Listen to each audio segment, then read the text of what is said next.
안녕하세요. 헬스 디렉터 장영 박사입니다. 여러분, 집을 지을 때 가장 먼저 만드는 것이 뭔가요? 지붕일까요? 아니면 창문? 당연히 아니죠. 중요한 건 기초입니다. 가장 먼저 만드는 것은 기초이죠. 기초가 무너지면 아무리 멋진 집도 오래 버티지 못합니다. 그렇다면 우리 몸의 기초는 어디일까요? 눈치채셨겠지만 바로 장입니다. 장은 보통 단순히 음식을 소화하는 기관, 또 배설하는 기관으로만 알고 있죠. 근데 음식을 소화하기도 하고, 또 영양소를 흡수해서 피를 만들어내죠. 그리고 면역세포와 소통도 하고요. 또 뇌와 신호를 주고받아서 몸 전체에 영향을 줍니다. 그래서 장은 제2의 뇌라고 할 정도로 많은 일들을 하지요. 그렇기에 장이 안 좋으면 어떤 일이 발생할까요? 몸에 어떤 증상이 나타날까요? 일단 피부가 나빠집니다. 그래서 아토피도 보니까 장 때문이다. 그런 얘기들이 있잖아요. 또 피곤하다. 이렇게 몸이 나른하고 피곤해요. 늘. 그리고 감기에 자주 걸립니다. 이런 것들을 보면 또 우울증에도 걸리죠. 이런 것들을 보면 장이 안 좋은데 왜 피부가 안 좋아져? 장이 안 좋은데 왜 몸이 피곤해? 감기, 면역 떨어지네? 우울증, 정신적으로도 문제가 생기네? 이런 것들이죠. 그래서 장이 흔들리면 온몸이 흔들립니다. 그래서 장이 기초가 되는 게 맞죠. 몸을 회복하려면 그래서 장을 잡아야 되는 것이죠. 이 장이 하는 역할들이 몇 가지가 있는데요. 핵심적으로 몇 가지 짚어보도록 하겠습니다. 장은 깨끗한 혈액을 공급하는 출입문입니다. 장이 안 좋으면 혈액이 더러운 혈액들이 들어가죠. 자, 음식을 먹어요. 그리고 영양제를 먹습니다. 근데 장점막이 안 좋으면 좋은 음식을 먹고 좋은 영양제를 먹어도 흡수도 잘 안 돼요. 장점막이 튼튼해야 좋은 건 받아들여요. 장벽을 열어서 흡수하고 나쁜 건 장벽을 닫아서 받아들이지 말아야 하죠. 무조건 받아들인다고 좋은 것도 아니죠. 선택적으로 좋은 것만 받아들이고 나쁜 거는 받아들이지 말아야죠. 이거를 이제 선택적 투과성이라고 얘기하는데요. 장벽이 튼튼해야 혈액이 깨끗해져요. 장벽이 부실하면 그 틈새 사이로 안 좋은 독소들이 유입이 돼서 혈액이 더러워집니다. 그래서 장벽이 튼튼해야 혈액이 깨끗해지고 몸이 회복되죠. 자, 영상 하나 잠깐 보겠습니다. 자, 오늘은 장누수증후군에 대해서 설명드릴까 합니다. 이 모든 질병의 요즘의 원인이라고도 많이 말하는데요. 이 장누수증후군이 어떤 건지 한번 알아보겠습니다. 이 장누수증후군은 말 그대로 이 장에 누수 현상이 생기는 것을 말합니다. 이 장에서는 영양소 같은 물질이 세포막을 통해 직접 이렇게 들어오기도 하지만요. 세포와 세포 사이에 타익정전인을 통해서 이온이나 여러 가지 몰레큘러들의 일부 분자들이 들어오기도 합니다. 장누수증후군이란 이러한 점막 손상으로 이 트랜스셀러 패스웨이가 투과성이 변화하거나 점막과 점막 사이가 벌어지면서 들어오지 말아야 할 물질과 이 병원체 등이 점막 내로 유입되는 것을 말합니다. 그러면서 여러 가지 질병을 유발하는 신체 현상을 말하는데요. 물론 이 정상적인 장 환경에서도 나쁜 세균들이 들어오거나 또는 이 세균들이 바이오필름을 형성해서 밀집되어 있을 때 얘를 이제 감지해서 이 타익정션의 문을 열어 물폭탄을 막 쏩니다. 그래서 디펜스를 하는 거죠. 이게 이제 바로 나타나는 설사입니다. 이러한 이 정상적인 숨문 조절을 잘 해야 되는데 이게 되지 못하면 이제 문제를 일으키게 됩니다. 특히 이 장점막의 건강 상태는 인체 면역계에도 굉장히 큰 영향을 끼치게 됩니다. 항원이 면역계와 처음 접촉하는 곳이 이 소장점막의 상피세포이고 또한 항체를 분비하는 세포의 약 60에서 80% 정도가 장점막의 갈트라는 이 점막 밑에서 존재하므로 면역계에도 직접적인 연관성이 있습니다. 이런 장점막이 뚫리면 어떻게 될까요? 자, 뚫린 틈으로 각종 독소가 침투하고 알레르기뿐만 아니라 각종 자가면역 질환, 아토피, 알러지, 바람까지 체내 각종 질환을 유발하는 메디에이터가 됩니다. 이게 바로 장누수 증후군, 즉 영어로 리키컷 신드롬이라고 부릅니다. 이 결국 리키컷이 좀 심해지면 체내에서 여러 가지 면역 반응들이 과민하게 되고 이는 염증성 신호인자들을 증가시키게 됩니다. 이게 만성화되면 어떻게 될까요? 그동안 제가 누누이 말씀드렸죠. 이 염증 신호인자의 증가는 뇌혈관, 심혈관계 질환, 아토피, 호르몬 등 이 다양한 질환과 연관되어 있다고 말씀드렸습니다. 이 장누수 증후군에서 우리가 잘 들여다봐야 될 것이 이 장점막 기능, 장벽 기능이 강화가 돼야 된다는 거죠. 이 장벽은 누수가 되면 안 되잖아요. 집의 담벼락과 같다. 우리가 출입국 관리소와 같은 역할을 하죠. 그래서 아무나 들어오면 안 되잖아요. 그죠? 그래서 담벼락이 튼튼해야 외부 침입을 차단할 수가 있습니다. 담벼락이 무너지거나 망가지면 외부 물질이 유입이 돼서 노출이 될 수가 있겠죠. 우리 몸도 마찬가지입니다. 이 장벽이 약해져서 장누수가 이루어지면 독소, 세균, 염증 물질, 또 유해 화학 물질 이렇게 몸속으로 피 속으로 들어오지 말아야 될 것들이 대거 유입이 되면서 문제를 유발하죠. 그래서 이렇게 혈액으로 탁한 물질들이 독소들이 유입되는 것을 장누수 증후군이라고 하죠. 근데 이제 최근에 연구에서 이 장벽 기능을 장누수가 되지 않으려면 장벽 기능이 이렇게 강화돼야 되거든요. 그 장벽 기능을 강화하는 제일 중요한 물질이 뷰트리산이라는 것들이 밝혀졌어요. 최근에서. 그래서 이 뷰트리산을 잘 만들어낼 수 있으면 장 안에서 저런 장누수 증후군을 예방할 수 있고 막을 수가 있어요.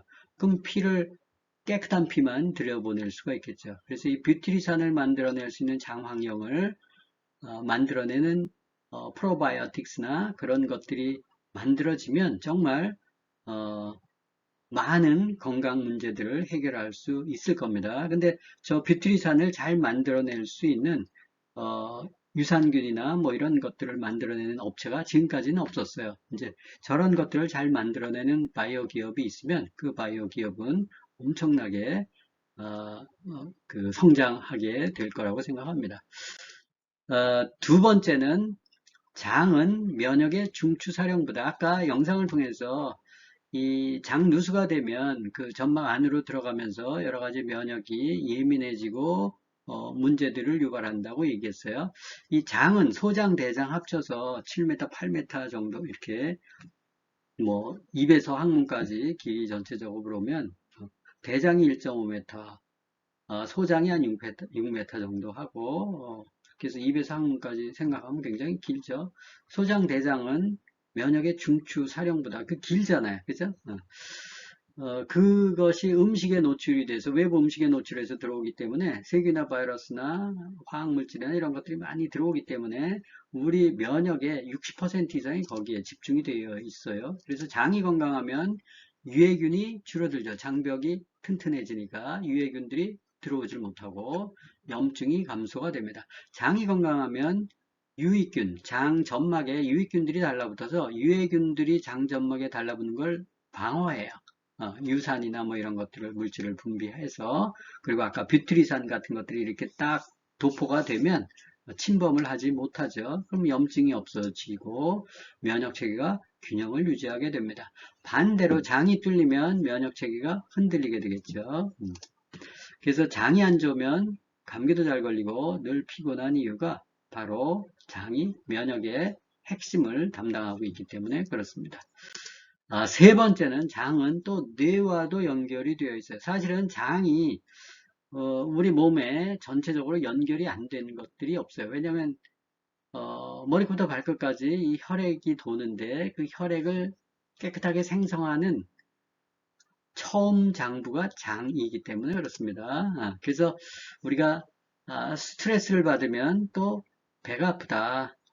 스트레스를 받는데 왜 배가 아파요? 그죠? 그리고 시험 보기 전에 이렇게 긴장을 하면 화장실을 가요. 그럼 뭐 긴장한 것과 긴장되는 것과 또 장이 연결이 됐나 보네. 또 긴장하면 설사도 하고 또 복통이 일어나기도 하고 하죠. 그래서 온몸에 여러 가지 증상들이 나타나는 게 이 장과 이 감정적인 부분들, 그런 부분들과 서로 연결이 되어 있어서 저런 증상이 나타나는 겁니다. 그래서 장은 제2의 뇌라고 얘기하죠. 조금 정리하면 장이 누수가 되면 소장 대장에서 누수가 되면 그 피가 전부 간 문맥을 타고 간으로 집결합니다. 그래서 간에서 해독을 하죠. 근데 누수된 게 많고 지저분한 혈액들이 들어오고 독소가 많은 혈액들이 들어오면 간이 힘들 거예요. 힘들면 다 못 걸러내겠죠. 그럼 간과 신장에서 힘들고 또 해독된 피가 폐로 가죠. 그래서 폐에서 산소를 먹어서 바로 심장으로 보내줍니다. 심장에서 온몸으로 펌핑을 하죠. 머리부터 발끝까지. 그럼 그 안 좋은 혈액들이 돌면서 뭐 심장에 염증이 생기기도 하고 관상동맥에 또 뭐 이렇게 혈관이 좁아지기도 하고 또 이 머리로 가면 만성피로, 두통, 산소 부족 뭐 이렇게 되겠죠. 그리고 이제 피부로 아토피 이런 것들도 생기는데 이게 두통이 머리 잘못이 아니고 혈압이 높은 게 심장 잘못이 아니고 아토피가 피부가 잘못해서 피부과 갈 일이 아니라는 거예요. 원인이 뭐라고요? 바로 혈액을 더럽게 만들어주는 장누수에 있다라는 거죠. 그게 근본 원이라는 거예요. 근데 이제 그게 어떤 사람은 두통으로 나타나고 어떤 사람은 피부병으로 나타나고 어떤 사람은 다른 알러지 질환으로 나타난다는 것은 그 사람의 약한 장부로 저런 병들이 발현된다는 거죠. 원인은 뭐예요? 피가 탁하다라는 겁니다. 자, 그래서 몸을 회복하고 싶다면 어떻게 해야 될까요? 많은 분들이 장을 소화기관이라고 하지만 좋은 장은 아까 뷰트리산이라는 장벽 강화 물질을 만들어서 장벽에 도포를 시킨다고 얘기했어요. 그러면 탁한 혈액이 들어올 수가 없겠죠. 그래서 좋은 혈액을 만들게 되고 그리고 좋은 면역을 안정시키죠. 그리고 좋은 에너지를 만들어내서 몸을 회복시킵니다. 이게 장에서 출발된다라는 겁니다. 우리가 생각해 볼 것은 첫째, 변비나 설사가 없으면 장은 건강하다 이렇게 생각을 해왔었죠. 과연 그럴까요? 또 두 번째는 내가 유산균을 먹고 있어요. 이게 과연 장벽 강화에 도움이 되고 있는가? 장벽 강화에 도움이 된다면 유산균을 먹으면 변도 달라져야 되지만 몸 컨디션이 혈액이 달라져야 되고 몸 컨디션이 달라져야 돼요. 물론 소장 대장이 좋아져야 되겠죠. 근데 지금까지 나와 있는 유산균들은 저런 장벽 강화에 얼마나 도움을 줄 수 있는가? 퀘스천이에요, 사실은. 유산균 먹으면 다 장이 좋아져야죠. 그럼 전부 건강해져야 됩니다, 사실은. 세 번째는 혈액을 깨끗하게 하기 위해서 내가 가장 먼저 해야 할 일이 뭘까? 혈액을 깨끗하게 위해서 내가 가장 먼저 해야 할 일이 뭘까? 한번 생각을 해볼 필요가 있겠죠. 자, 오늘의 핵심입니다. 정리하면 첫째, 장은 혈액을 공급하는 출입구 관리소다. 또 영양소, 좋은 영양소가 들어오게 하는 출입구 관리소다. 두 번째는 장은 또 면역도 담당한다. 우리 몸의 60% 이상을 담당하는 면역 사령부와 같다. 세 번째는 장은 또 온몸으로 연결되어 있고 특히 뇌와 연결되어 있어서 몸 회복의 중추기관이다. 라는 사실을 기억하시고 그러면 장을 회복하는 게 굉장히 중요하네요. 그죠? 장을 회복하게 만드는 가장 중요한 존재가 뭘까요? 힌트 드렸죠? 뭘까요? 다음 강의에서 그래서 우리 몸속에는 왜 39조 마리의 미생물이 살고 있을까? 이 미생물이 장의 건강을 결정하기 때문에 그렇습니다. 오늘 건강정보가 도움이 되셨다면 구독과 좋아요, 알림 설정으로 응원해 주시면 더 좋은 컨텐츠로 보답하겠습니다. 감사합니다.